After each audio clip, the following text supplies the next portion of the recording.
Oi, pessoal, bom dia, boa tarde, boa noite. A Prof. Jai aqui de novo. Pessoal, hoje a gente vai estudar, né, o Ocidente cristão e a expansão muçulmana, parte 2. A Prof. vai fazer assim agora, vai fazer o mapa inteligente, e daí na próxima semana eu tô fazendo esse vídeo, e daí vou fazer uns exercícios. Alguns vão valer nota como atividade com nota mesmo no boletim e outros vão valer como a nota do caderno no, na relação que a prof tem dos cadernos, tá? O que eu ia falar para vocês? Daí eu vou deixar especificadinho nos exercícios na parte de baixo, tá bom? Então, assim, antes o que a gente tinha estudado sobre a grande cisma do Oriente foi quando eles se separaram. A gente teve o Átila no último suspiro, né, de Roma. A gente teve o rei Leão, né, o Papa Leão, né, que ele que salvou, né, Roma de quebrar totalmente, né, a Igreja Católica.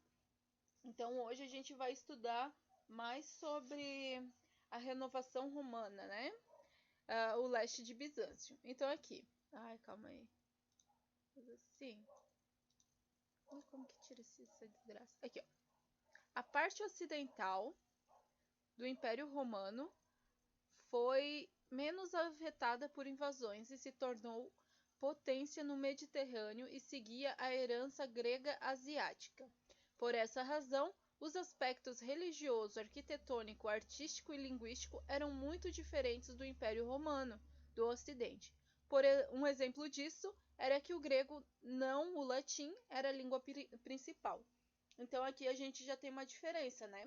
A Igreja Católica do Oriente, ela falava grego, porque eles tinham aquela cultura greco e oriental muito forte. E já na igreja católica ocidental, eles já falavam latim, né? Que já era uma linguagem mais pro lado da parte deles ali, mais romana, né? Constantinopla era uma cidade com ponto estratégico que ligava o Mar Egeu e ao Mar Negro. A cidade se chamava Bizâncio no início, porém, depois do século IV, passou a se chamar de Constantinopla em homenagem ao imperador Constantino, né? A gente viu as fotos, né? Deixa eu ver se eu acho aqui para vocês, que tá tudo arrumadinho, eu deixei já tudo arrumadinho para vocês, porque o meu computador é meio ruim. Cidade de Constantinopla, aqui ó. Ela é belíssima, tem até no Assassin's Creed. Ela é toda assim, ó. Então aqui eles tiveram que fortificar muito, né? Aqui tem uma ponte que o tamanho das aureolinhas da corrente do da ponte, ela é quase do tamanho de um quarto, assim, ela é gigantesca. Quando a prof dava aula para os presos, eu coloquei uma fotozinha para eles terem mais ou menos noção do tamanho que era. Justiniano, 527 a 565, foi o imperador que floresceu o império. Trouxe vários quadros administrativos romanos e determinou a revisão do direito romano. Em 528, criou o Código Civil, Corpus Iuris Civilium. Em uma das partes, a mais importante foi o Código Justiniano, em que afirmava o poder total do imperador. Suas obras foram de cunho militar, fortalezas, castelo, além da Basílica de Santa Sofia, né? Então aqui a gente tem, né? Aqui eram os mosaicos, porque eles não pintavam como os romanos mais tarde vão começar. Eles já pintavam nessa época. Só que o deles era tudo mosaico, era pedacinho de vidro que eles iam colando, né? Todos eles são feitos mosaicos. Provavelmente vocês já estudaram em artes, né? Aqui é tudo pedacinhos de vidro, de tudo que podia de pedacinho eles iam criando, né? Em formato de mosaico. Essa igreja de Santa Sofia, ela é maravilhosa. Olha por dentro o quão linda ela é. Hoje ela é uma mesquita, tá? A arquitetura e a arte religiosa eram diferentes da do Oriente, em especial os grandes mosaicos, né? Que foi aquilo que a prof acabou de mostrar. A igreja de Constantinopla era submetida ao imperador. Então, a gente vê que ali, depois que o Papa Leão, ali no Império Romano do Ocidente, acabou salvando eles dos hunos, né, e de outras, só um pouquinho, de outras invasões, ele ficou como chefe, né? O rei, o imperador tinha que prestar contas para ele. E já no Império do Oriente, no Império do Oriente já não era assim. O imperador que mandava e era submetido à Igreja Católica, a Igreja de Constantinopla era submetida ao imperador, né? Aqui, o Império em expansão. Houve a ambição de resgatar a velha glória do antigo império e houve uma adoção de política expansionista. Eles possuíam uma enorme frota de guerra e um numeroso exército, e durante o século VI conquistaram os reinos de Vândalo, Ostrogodo e Visigodo, né? Eles foram conquistando porque eles estavam muito mais fortes que o Império Romano do Ocidente, né? Depois da morte de Justiniano, os domínios se reduziram pelo ataque de lombardos e eslavos, além da Pérsia Sassânida, né? Então, lembra que a prof sempre vai falar para vocês e sempre gravem na mente de vocês. Depois que um grande imperador morre, a maioria das vezes aquele império ele se fragmenta. Por quê? Porque nessa época eles tiveram vários filhos, né? Digamos uns 8, né? Cada um vai pegar um pedaço. Por exemplo, no o governo de Gengis Khan, quando ele morreu, foi passado para 4 dos filhos dele e foram todos, né? Eles foram todos separadinhos. Então cada filho teve filhos e daí os filhos lutaram para ter o poder, né? Só que nunca se unificou novamente, né? Aqui. Houve uma grande crise e ela provocou mudanças durante a dinastia Heráclida, 610 a 717. Se tornou militar. Então, antes o imperador já mandava, ele tinha cunho militar, só que ali depois dessa crise, depois dos ataques dos lombardos, eslavos e da Pérsia Sassânida, essa dinastia Heráclida ela acabou se tornando militar, porque estava cheio de ataques, então eles tiveram que ficar mais militar mesmo, né? No século VI, os bizantinos lutaram contra velhos e novos inimigos, principalmente os povos islamizados. Os islâmicos, né, eles acabaram aqui, eles começaram a ter mais poder, né? 3. Os povos germânicos e o Império Carolíngio. Ao contrário de Bizâncio, a Europa Ocidental foi dominada por vários povos germânicos. Estava com cidades destruídas e comércio reduzido, né? Porque eles quiseram manter ainda a mesma coisa quando eles se partiram. Ali a gente viu que o Império Romano do Oriente ele já buscou novas alternativas e o Império Romano do Ocidente não, ele continuou com aquela mesma coisa que quando eles quebraram eles estavam assim, mas eles ainda continuaram com isso, né? Claro que eles estavam com cidade destruída, eram atacados pra caramba, né? Houve várias disputas e entre elas nasceu um reino forte e duradouro, os francos.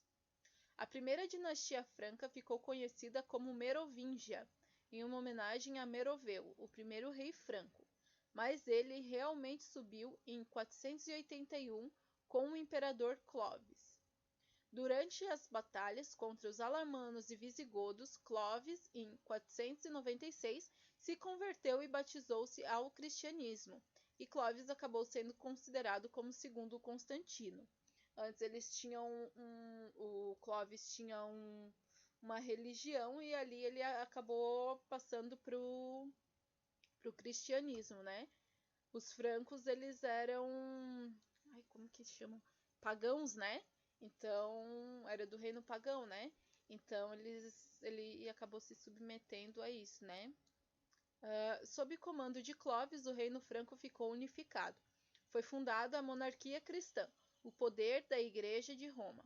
E em 507, os francos ganharam a guerra contra os visigodos e dominaram a Europa. Então, só em 507 eles conseguiram ter o poder novamente, né? No tempo de Clovis, houve Carlos Martel, prefeito do Palácio Real, maior palácio militar. Ele impediu um avanço dos muçulmanos na Batalha de Poitiers, em 732. Em 751, Pipino Breve, eu nunca vou esquecer desse nome. Até hoje, quando eu estudei lá na primeira, na segunda, no segundo coisa da faculdade, eu sempre lembrei do Pipino Breve. Filhos de Carlos Martel, tomou o trono e exilou o último rei merovingio. Então aqui a gente vê que eles acabaram tirando Clovis, né? O Carlos, que depois ele vai se chamar de Carlos Magno, né? O Carlos, ele era prefeito do Palácio Militar. Então, como ele salvou o povo católico dos muçulmanos, ele ficou com muito poder. Então, eles acabaram, junto com o filho dele, eles acabaram destronando e exilando o último rei merovingio, né? Em 771, Carlos Magno venceu os lombardos e se tornou rei. Em 800, foi coroado como imperador romano pelo Papa. Isso simbolizou a restauração do Império Romano do Ocidente.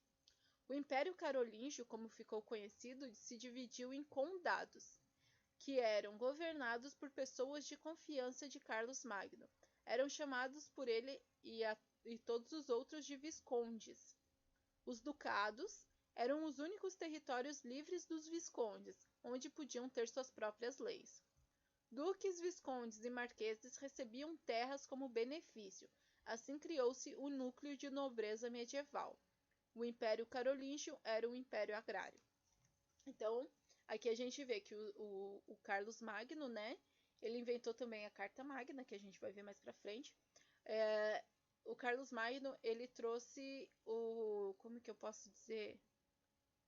Ele trouxe a nova glória do Império Romano do Ocidente, né? Ele se tornou cristão, ele era cristão na verdade, mas ele se tornou o rei cristão, né? O imperador cristão. Ele criou esses condados, né? Que lotes de terra grandes, e daí eles colocavam, e daí era tudo questão de escala, né? Tinha o Carlos Magno, tinha os filhos dele, tinha os assessores, né? Os governadores. Aí tinha os viscondes, que eram os mais poderosos, os condes, né? Então, os viscondes, eles não ficavam cuidando dos ducados. Quem cuidava dos ducados eram os condes, né? Que tipo... eu não posso falar, porque vocês ainda não conhecem. Mas é tipo no Brasil na época dos coronéis. Eram cidades que eram chamados ducados, né? Esses ducados, os condes cuidavam dos ducados, só que eles tinham que prestar contas para os viscondes, né? Aqui que começa a crescer o feudalismo, né? Aqui que nasce o nosso feudalismo mesmo, né? Deixa eu colocar. Ali eles falam sobre o grande cisma do Oriente, que é quando, ali no século XI, quando o Império Romano Ocidental e o Oriental, eles se racham, né? Eles se excomungam um contra o outro, né? Então, você não tem nada a ver com a gente mais, né? Só que isso a gente vai ver mais pra frente, né? Aqui é a cidade de Constantinopla, como o prof falou. E esse é o Carlos Magno, né? Não sei o que essa criatura tá fazendo aqui, tá? Esse é o Carlos Magno, né? Ele era o todo-poderoso, né? Todo-poderoso. Por hoje é isso, pessoal. Eu peço para vocês fazer os exercíciozinhos. Que esse, pela minha mente louca agora, eu vou deixar de boas para ser caderno, tá? Mas eu vou fazer assim agora para vocês para ficar melhor. Beijos da Pro, saudades.